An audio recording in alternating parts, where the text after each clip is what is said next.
Salam sejahtera. For today's video, activity 10 informative speech practice 3.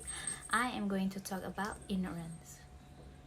When people are confronted with information which they're not ready to accept, they will usually return to the phrase, ignorance is bliss. Ignorance is not a bliss. It is merely a dose of anesthetic which wears off in time. Being ignorant does not mean being happy. Ignorance is lack of knowledge. Ignorance should never be a way of life for a fully grown human, because knowledge always means power and ignorance never means bliss. For a child, however, ignorance of things they cannot accurately comprehend yet may be beneficial. I have always believed in Santa Claus until I caught my parents slipping present into my Christmas bag. I was shell-shocked when I witnessed that my parents that they were not Santa Claus, and Santa Claus indeed did not exist, which made me cry that day, but I still believe it to this day. Ignorant of the fact would have saved me from heartbreak, but I have eventually learned to accept the reality of our world. We cannot be ignorant forever. At some point in the future, we will learn to acquire the knowledge and the blessing of being knowledgeable.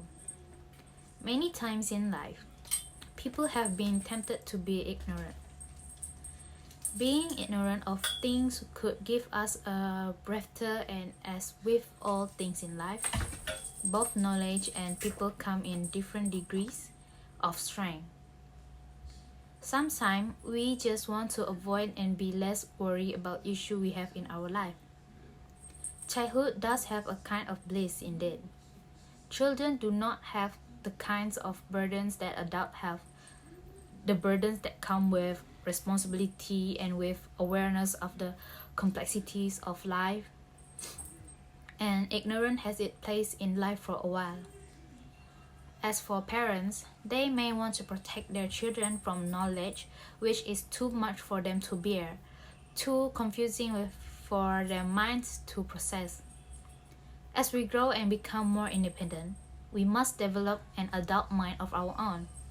Like, would it be beneficial or harmful to a person if they knew for certain date of their death? In this scenario, both camps of aphorism will yell out that their aphorism saved the day. The knowledge camp will say that knowing the date of one's death will help one to live a more fulfilling life. The ignorant camp will state that such a scenario would cripple a person, and that in order to live a happy life, that person should be ignorant of their death day. I say that both camps are true, but partial.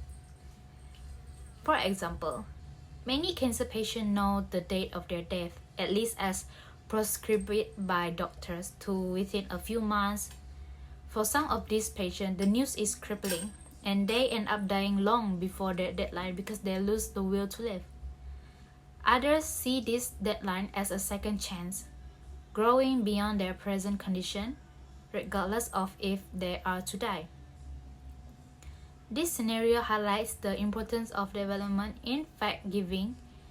You have to be certain the person is ready to hear the information you are about to give them.